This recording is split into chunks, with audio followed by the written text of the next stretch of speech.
I'll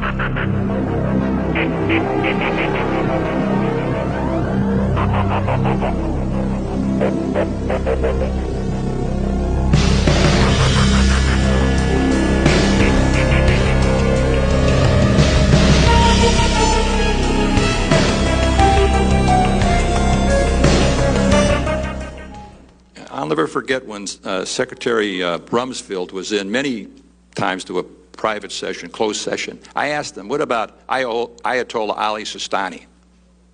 Okay?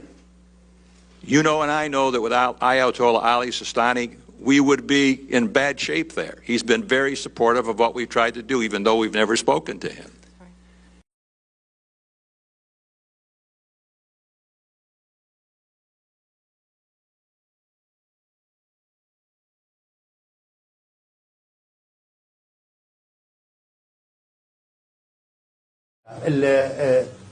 التواصل المحتل ومن خلال برامر مع المرجعية يعني تواصل أولا غير رسمي. هذا لازم يعرفه ابناء شعبنا. طيب. وللتاريخ يعني مو تواصل رسمي. هذا رقم واحد. رقم اثنين المرجعية لا تجيبه على رسائله المكتوبة. كان يبعث رسائل مكتوبة؟ خل أوضحها لهذه القضية. هذه قضية مهمة جدا لأن التاريخ هذه وما كان مجلس الحكم يعرف بالرسائل التي يبعثها برامر إلى المرجعية بالشكل الآتي. يعني أقولها للتاريخ خاطر يعرفوها أبناء شعبنا والناس اللي حتى آخر يعني هو يكتب الرسالة مثلا من بوش، ما يكتبها هو، لا من بوش، يعني أذهب أنا إلى المرجعية وأجلس بين يدي سماحة السيد وأقرأ ترجمة الرسالة، أقول أنه هذه الرسالة من فلان إلى فلان إلى هذه محتواها، هاي مسألتها، هاي قضيتها. السيد ما يستلم رسالة، طيب، ولا يستلم نص ولا يستمع. وبعد ذلك استشارة الرسالة، استشارة، لا أخذ رأيه، أكمل. نعم. يستمع ولا يجيبه، لا يجيب الرئيس الأمريكي ولا برامر، إنما يتحدث لي وبما يفهم من حديث السيد.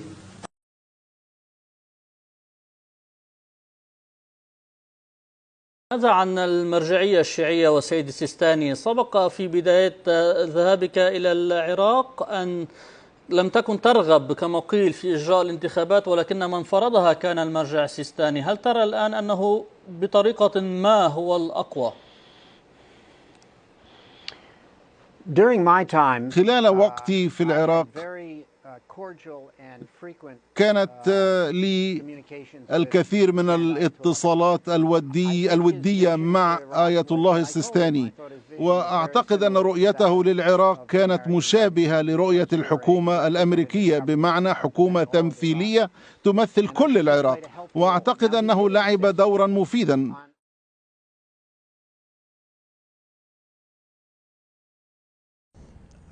كنت مؤيدا للقرار بنسبة 100% على أساس المشاورات التي أجراها سنكون مع المسؤولين في الحكومة، وكان ذلك لمدة 6 أسابيع مع حلفائنا البريطانيين. لذا عرفت من النقاشات ومن خلال مناقشاتي مع المسؤولين الأكراد بأننا سنؤجل حل الجيش العراقي. ولا تنسى ذلك أن الأمر الآخر الذي دار في ذهننا أن المرجع الشيعي السيستاني طلب من الشيعة التعاون مع الاحتلال. إذا أخذت الشيعة الذين يشكلون 80% من السكان والأكراد الذين يشكلون ربما 15%، لا أحد يعلم النسبة الحقيقية، أغلبية الشعب العراقي أو من 20 إلى 60%، أغلبية الشعب العراقي كان يتعاون مع الاحتلال في ذلك الوقت.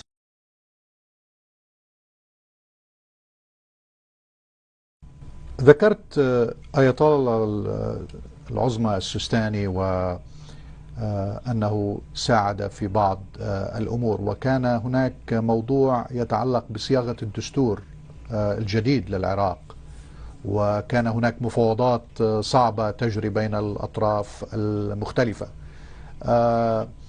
تتحدث على أن بكتابك على أنه كانت مرحلة شديدة التحدي.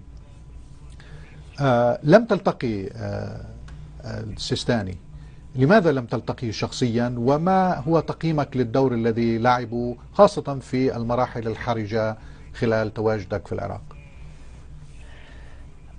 Grand Ayatollah Sistani made a decision that he would not meet with any members of the CPA or occupation.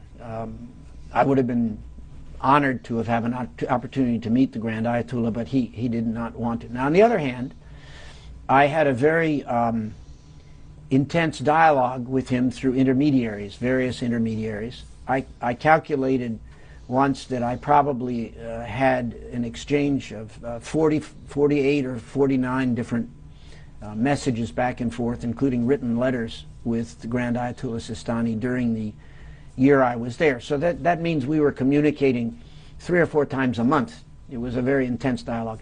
My view was that the Grand Ayatollah's vision for Iraq was very similar to the vision that the coalition had for Iraq, which was a democratic or at least representative government of some form, and that within the bounds of what he thought was the appropriate role for a Grand Ayatollah, he was generally helpful in realizing that dream. So I had great respect, and I have great respect for Grand Ayatollah Sistani, and I felt that we had a very open and free dialogue with each other that was very helpful to me.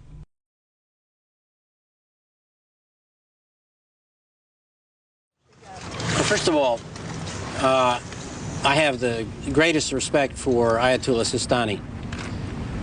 There is a great deal that we agree with about him. First of all, that Iraq should move now to a democratic form of government.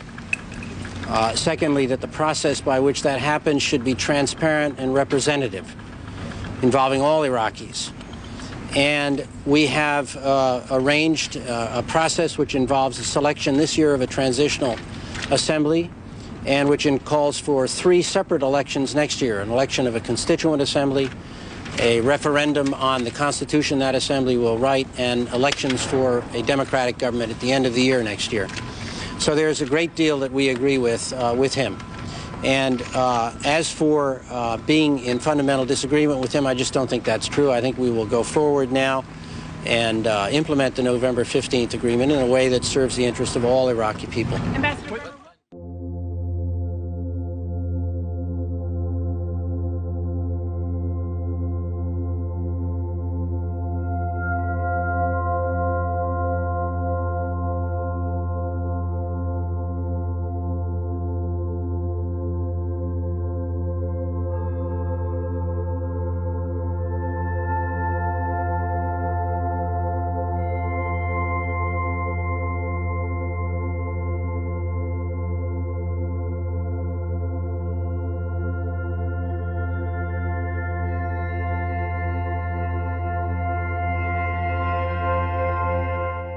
I believe we must tackle Iraq's political chaos, because it is that stability that will be the cornerstone of a prosperous nation.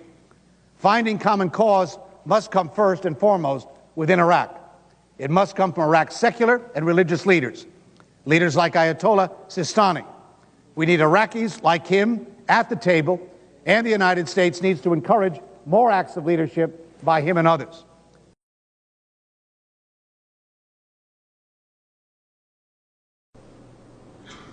The ambassador reports many religious leaders are committed to a unified Iraq, a peaceful Iraq. The response by the Grand Ayatollah Sistani and many other leaders has been constructive and very important, and we appreciate their leadership.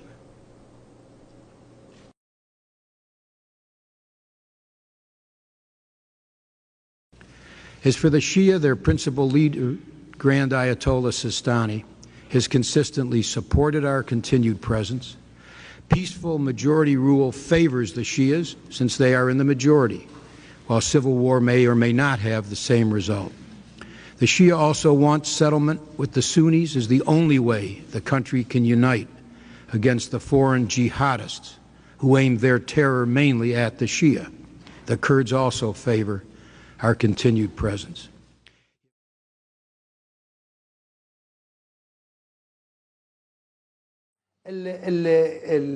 عندما واجهنا الاحتلال في بعد 5 أسابيع من التحرير في 9/4/2003، بعد الأمم المتحدة حولت التحرير ما يسموه التحرير بين هلالين إلى احتلال. احنا واجهنا مشكلة حقيقية، هذا محتل دولة أجنبية على أرض مسلمين. شلون؟ رحنا للمراجع ومراجعنا قالوا لنا أنه المراجع اللي احنا نقلدهم قالوا لنا أنه يطلعون المحتل وسموه ضيف، يطلعون بالمقاومة السلمية. المراجع سموه ضيف؟ اي سموه ضيف، نعم. منو أهم هاي المراجع؟ لا ما يحتاج هسه نشخص. احنا عندنا مراجع، من نقول المراجع، من نقول النجف، من نقول كلها واضح، الضمير يندى لأهله واضح، ما يحتاج.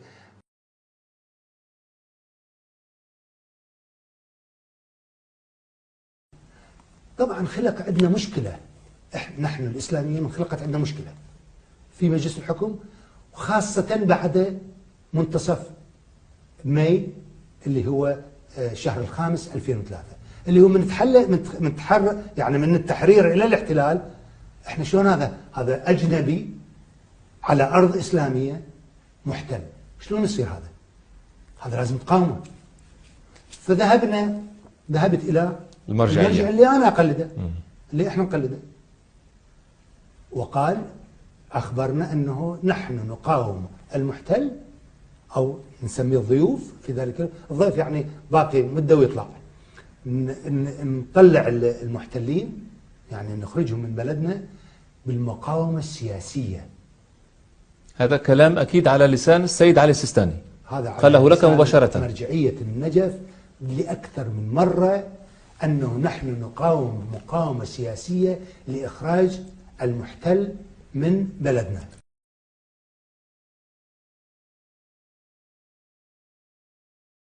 We saw this strategic dialogue between the United States and the government of Iraq yesterday as an incredibly important first step forward in our relationship with the new prime minister and with his government.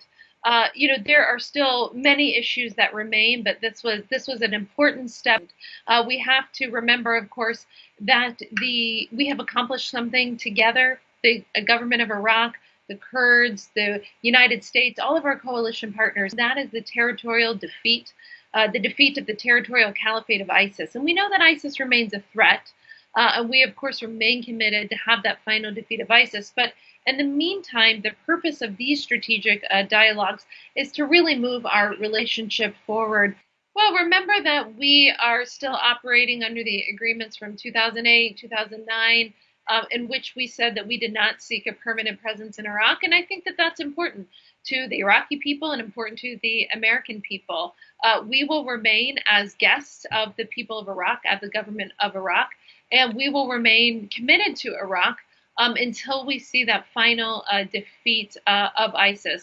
And that's important for Iraq's security and for America's security.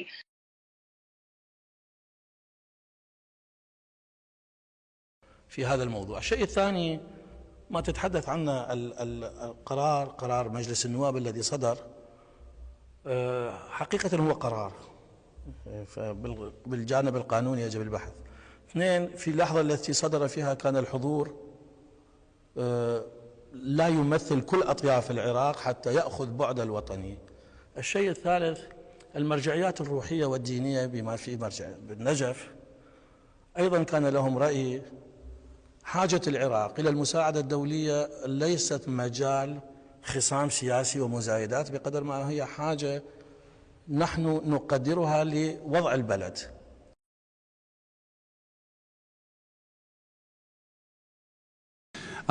It seems to me that in the areas of economic reconstruction, political activity, the formation of a government and political institutions, we're making progress. I think it's a significant thing that there has been no ethnic or religious civil war as such there. I mean, that was always the worst case scenario in my mind. Yeah, they're all... I think maybe we have Ayatollah Sistani and some other people to thank for that.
last thing I'll point out is, first, in the wake of yesterday's operations near Najaf and really our operations to date, a prominent cleric, Grand Ayatollah Sistani, who had been placed under house arrest by the regime for a considerable period of time, issued a fatwa, and it was done this morning, instructing the population to remain calm and to not interfere with coalition actions. We believe this is a very significant turning point and yet another indicator that the Iraqi regime is approaching its end.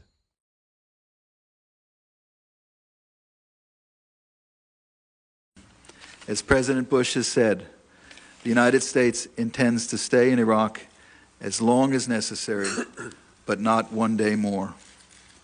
That the people of Iraq want a voice in their own government, there can be no doubt. The Ayatollah Ali Sistani, who was under house arrest since 1988, who is now free from Saddam's tyranny, recently issued what is perhaps history's first pro-American fatwa. He advised believers, quote, not to hinder the forces of liberation and help bring this war against the tyrant to a successful end for the Iraqi people. Sistani, referring to recent events, was reported to have quoted the Prophet Muhammad saying, "There is good in what happens," and added himself, "Our people need freedom even more than air. Iraq has suffered and it deserves better government."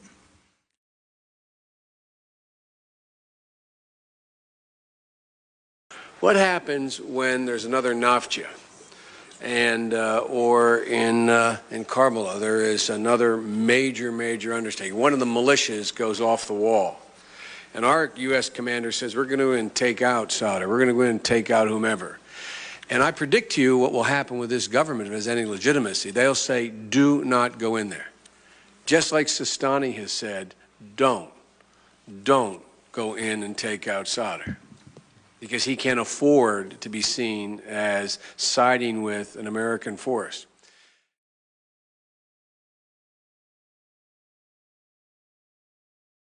A lot of fighting still around Najaf. Do you have any update on Najaf that you can give us?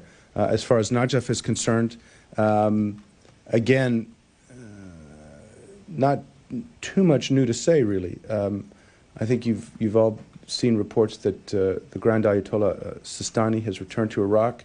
Obviously, he is a personage of great respect and reverence. We are very pleased that he has recovered from his surgery, and we wish him well.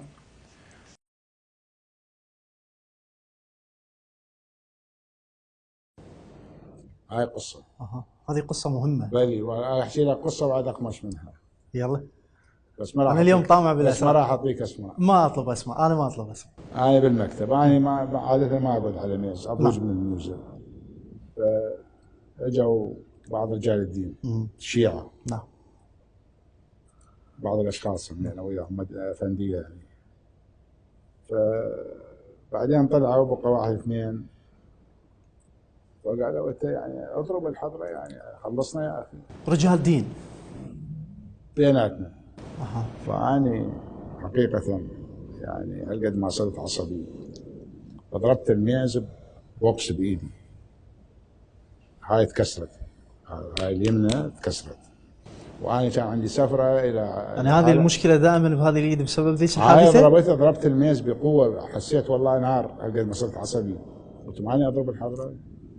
يعني هذا عقلكم بهالطريقه هاي نتعامل احنا معه. هو انا كنت اريد اسال عن هذه النقطه دكتور. ايه. يعني فهاي منو شلون هم تسربت بالنتيجه. تسربت. اي بلي تسربت عند الله يرحمه ابو ابراهيم السيد محمد بحر العلوم واولاده.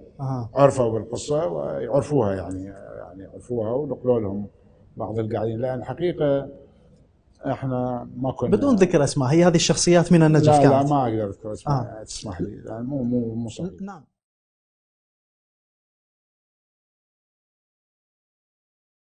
دخلوا هناك كل مهمتهم حماية السيد، ماكو شيء.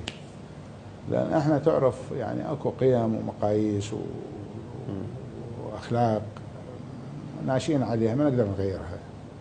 ما نقدر انا اتخاصم ويا واحد اجي اضربه. صحيح قالوا لك اضربوا الامام بعدين نبني؟ قالوا لك اضربوا الامام حتى لو كان بالصدر بعدين نبني؟ بليه.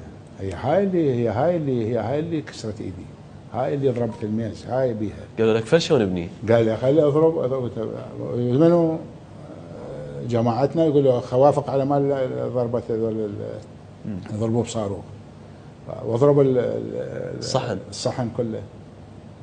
فانا كله صرت عصبي الحقيقه، ضربت الميز طبعا ما راح اسميها اسماء، ضربت الميز بايدي، حسيت نار دخلت بايدي الى ايش اسمه.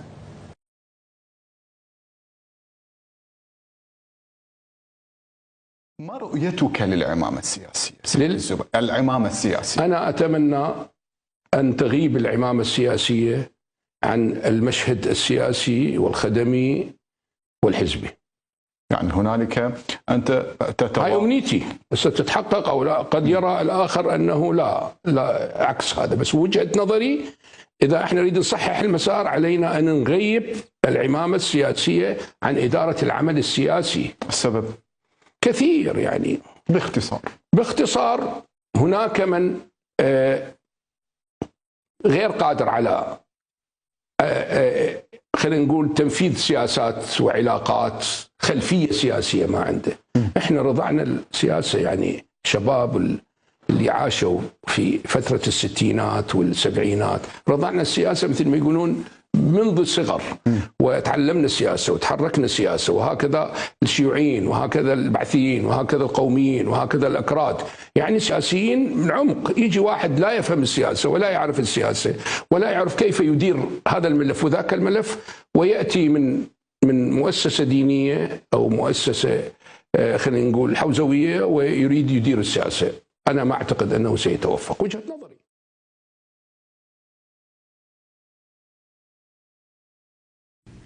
We can and should be hopeful for the future. In Najaf and Kufa, this plan has already brought success. In those cities, a fireband cleric had taken over Shia Islam's holiest sites in defiance of the government and the local population. Immediately, the Iraqi government ordered the Iraqi armed forces into action to use military force to create conditions for political success. Together with the coalition partners, Iraqi forces cleaned out insurgents from everywhere in the city, capturing hundreds and killing many more. At the same time, the government worked with political leaders and with Ayatollah Sistani to find a peaceful solution to the occupation of the shrine. We were successful. The shrines was preserved, order was restored, and Najaf and Kufa were returned to their citizens. Today,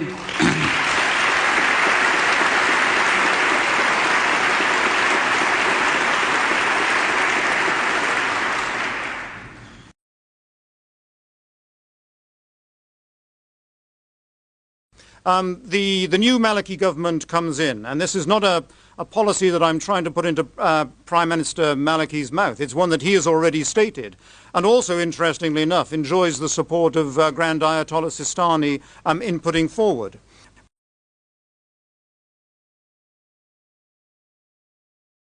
I went over, we worked with Barzani in Erbil to get him to commit, because the Kurds were angling towards independence, to stay with it. We got a Kurd president of the country. Once you had a Sunni speaker and a Kurd president, it was possible to get a new prime minister. And even Sistani, Ayatollah Sistani's comments that were very much critical to moving Maliki were, came out of a coordinated effort.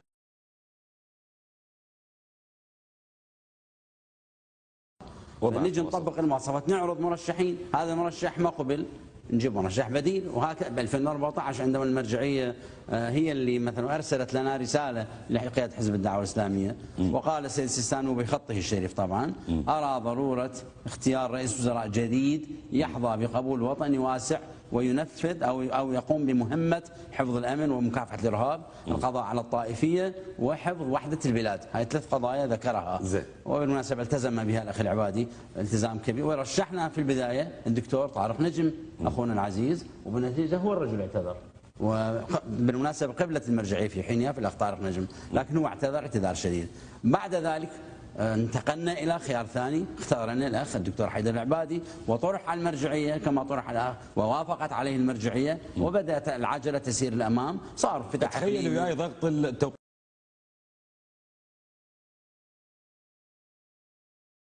وحيلت إلى القيادة، والقيادة اختارت السيد المالكي بالتصويت وصوتنا. نفس السيناريو تكرر مع السيد المالكي، كنا نريد له دورة ثالثة ما استطعنا. القيادة اجتمعت، وخصوصا بعد أن جاءتنا رسالة مباركة من المرجع الأعلى السيد السيستاني تقول هذه الرسالة أنه نطلب، باعتبار احنا وجهنا له رسالة نسأل عن مسؤوليتنا وتكليفنا، قال أن المطلوب منكم اختيار رئيس وزراء جديد يحظى بمقبولية وطنية واسعة. وبالنتيجة عرفنا الرسالة. هذا نص الرسالة من بيت نص مطلب السيد. نعم. الجماعة ينفوها؟ لا ما ينفوها، رسالة مكتوبة ونشرت في الإعلام. نعم بلا شك، ونشرت في الإعلام، ومكتب السيد أيدها يعني في حينها، يعني ما لم يتخلى عنها مكتب السيد السيستاني حفظه الله. وبالنتيجة هذه الرسالة كان حددت لنا البوصلة والموقف الشرعي.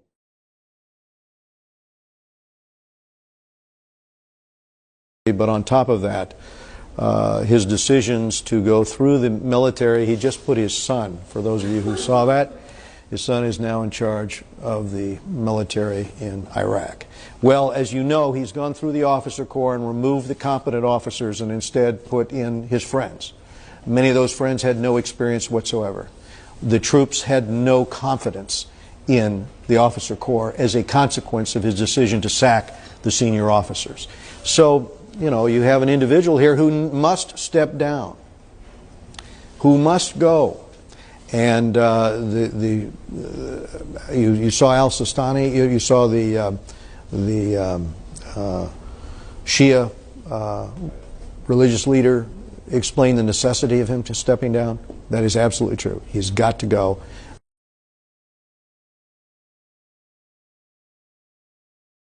أتذكر أن سيد المرجع الأعلى السيد السيستاني حفظه الله عندما أرسل رسالة إلى حزب الدعوة قال أرى ضرورة اختيار رئيس وزراء جديد يحظى بمقبولية وطنية واسعة.